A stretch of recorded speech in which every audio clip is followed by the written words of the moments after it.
Rosa Zarra ertzainen pilotakada batek hil zuen. 2025ean aitortu du egia hori Eusko Jaurlaritzak. 1985etik ezkutatu duen egia. Herriak ezagutzen zuen egia. Rosa, 1985eko ekainaren 30ean Anoeta estadiora joan zen manifestazio batean parte hartzera. Istiluen ondoren, ertzainak Rosa zegoen ingurura hurbildu ziren eta pilotakada bat jaurti zuten 6 metroko distantziatik. Sabelean jo zuen pilotak, 8 egunera hil zen.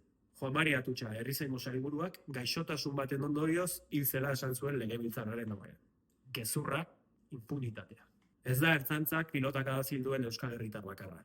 2012ko apirilaren 5, Bilbo, Atletiken garaipena, Indautxuko herriko taberna, Ugarteko, Entrar con todo. Ertzaintzak, pin-pam-pun, arrazoi argiri gabe, kalezulora. Inigo Kabakas jo zuten Garondoan, 4 egunera hiltzen. Eusko Jaurlaritzak ez zuen erantzukizunik bere gain hartu. Hori egin beharrean egia ezkutatzeko makineria osoa jarri zuen martxan, impunitatea. Hala ere, ez dira ertzantzaren kargen testu inguruan hildako bakarrak. Kontxi Santziz hiltzen 2004an Erdanin. Eta ez dira ertzantzaren kargen eta pilotakaden biktima bakarrak. Azkenak 2024an. Otsaila, Tolosako inauteriak, Arranda. Xuar Pazos, 16 urteko gaztea, fogan bala batekin jo zuten begian ertzainek. Ikusmena galdu du eskuineko begian. Amaia Zabarte errealtzalea, Anoeta.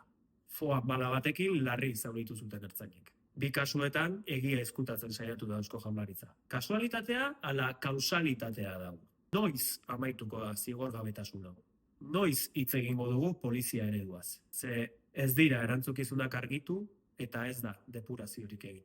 Zoritxarrez, joera autoritarioa eta Espainiar zalea gero eta handiagoa da ertzaintzan. Monstrua elikatzen ari dira. Polizia ereduari buruzko eztabaida urgentea da. Behar dugun Euskal Poliziaren norabidean eragiteko. Euskalduna, gertukoa, komunitarioa eta delituen prebentzioan espezializatua.